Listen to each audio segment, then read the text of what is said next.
L'ultimo regalo di Loredana Tiron ha salvato una bimba, la 21enne di Asolo, con gli organi che le sono stati espiantati dopo essere stata travolta e uccisa da un pirata della strada a Cortina d'Ampezzo. Ma è grande anche la generosità dei colleghi e degli amici di Lolli, come la chiamavano tutti quelli che le volevano bene, e sono tanti, 2900 solo su Facebook, dove in queste ore sono centinaia i messaggi di cordoglio dedicati alla barista, che aveva ancora tutta una vita davanti e che invece è stata lasciata sull'asfalto da un maestro di sci di San Vito di Cadore, rintracciato dalla polizia nel cuore della notte e ora accusato di omicidio colposo. Era fantastica, bellissima, non solo fisicamente ma anche dentro.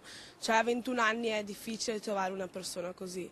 Si è sempre arrangiata, ha sempre lavorato, faceva di tutto, era fantastica. Ultimamente la ragazza lavorava alla pasticceria Lovata di Cortina, ma da ragazzina aveva cominciato al caffè centrale di Asolo, che adesso ha promosso una gara di solidarietà. La famiglia ha fatto capire che voleva portarla al suo paese in Romania e siccome non ha una grande disponibilità abbiamo anche messo una cassetta per raccogliere dei fondi per poterla aiutare. Indimenticabile il suo ricordo anche al caffè Manin di Casella, dove il dolore per la prematura scomparsa si mescola alla rabbia per i mancati soccorsi. Non si fa una cosa del genere, bisogna fermarsi, bisogna respirare un secondo, cercare di capire l'attimo e chiamare immediatamente per soccorrerla, cioè, non si può scappare in questa maniera. Queste persone che quando fanno incidenti che non aiutano per strada le persone che riprendono sotto, che scappano, che prendono anche paura, però qualcosa dovrebbero fare. Invece così non è stato e Lolli non c'è più.